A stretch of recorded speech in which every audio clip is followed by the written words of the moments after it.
Today I'm going to be talking about a case study within our textbook called Anti-Smoking Advertising: Can You Be Scared into Quitting? And this case study is talking about fear appeals within ads and kind of seeing what types of advertisements work best with what kinds of people in regards to something that's either a cause or a organization. Um, so, for example, this is about smoking, encouraging people that are smoking to quit, and then encouraging people who haven't tried it to just not try it. So, in terms of marketing, there are a couple approaches that you can take when doing advertisements like this. One would be informational, which starting out, most of the anti smoking ads were strictly informational. They were just sharing why it was bad for you, and those advertisements that were just purely informational had to be competing with everything else that was on the air at that time.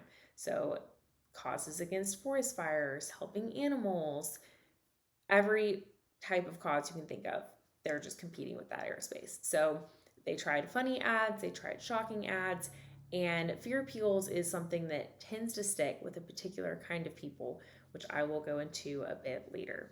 So, recently, private companies have started doing more aggressive anti smoking ads. For example, there was a campaign in the 2000s called Truth, where they tried to appeal to teenagers' kind of rebellious side, saying, are you really rebelling if you're giving all of your money to the old white people that own these cigarette companies? So that's a strategy. And the CDC kind of came from the other end and tried a different approach, which was showing the results of people that had smoked. So this is a fear appeal, 100% fear appeal. When you turn on your TV and you see someone who has lost their voice box or lost their teeth, that's something that grabs your attention.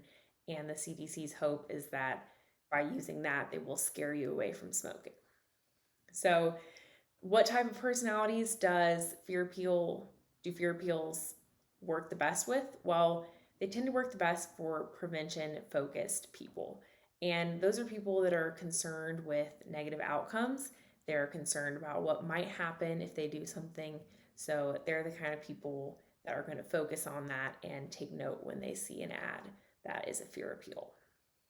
So the opposite effect is that you could have adolescents who see those ads and it has the complete opposite effect. And that's something that you have to be careful of.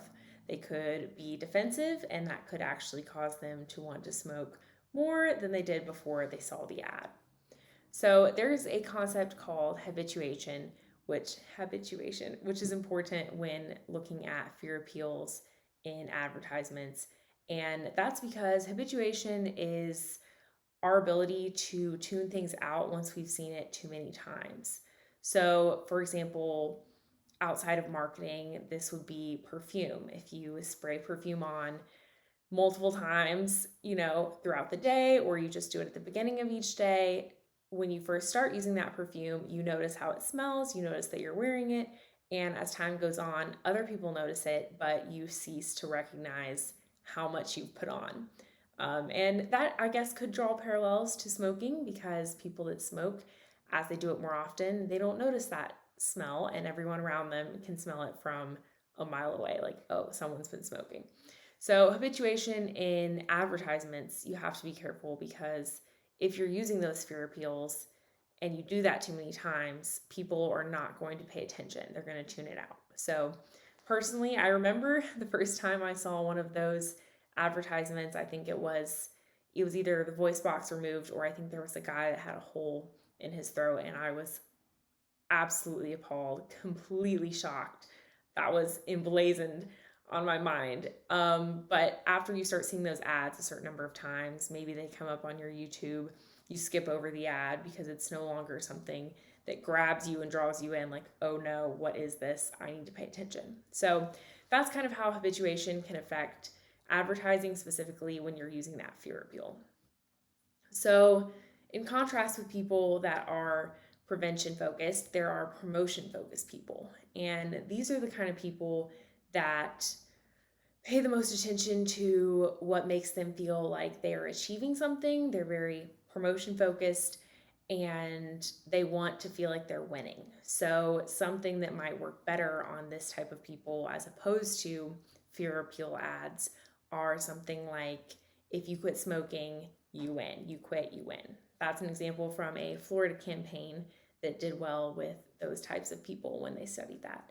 There was also something that was a kind of PSA that was put out by the Irish government, I believe, and then also went on to be released in New York. And that was a government kind of sharing of what happens when you smoke, and how if you are quitting smoking, that's an achievement for you because you were strong enough to do it. So it was very respectful towards people that do currently smoke, and so I think that was another reason that it appealed to those people. But at the same time, it was pushing the fact that you were strong enough to quit, and when you quit, what an achievement that would be for you.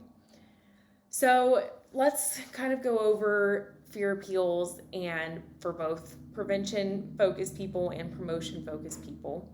I selected an organization or a cause to create two different taglines for, and one will be targeting those promotion type people, and one will be targeting those prevention type people.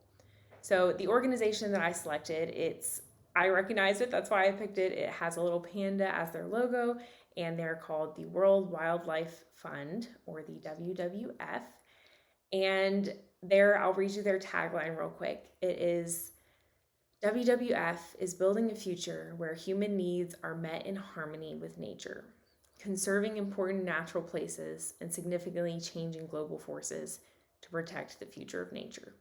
So a tagline that I would use if I were targeting an ad towards prevention focused people would be something like, imagine your world and tomorrow's world without green. So that's kind of a fear thing, like think about how bad it's going to be, not only for you, but for the next generation. And so I think that would work really well with prevention focused people. But on the other hand, for promotion focused people, you would probably want to use a tagline such as, a win for nature is a win for you, which is kind of aligning their goals and your goals, which are promotion based, success based, full of aspiration, and bringing those together and uniting it with the cause.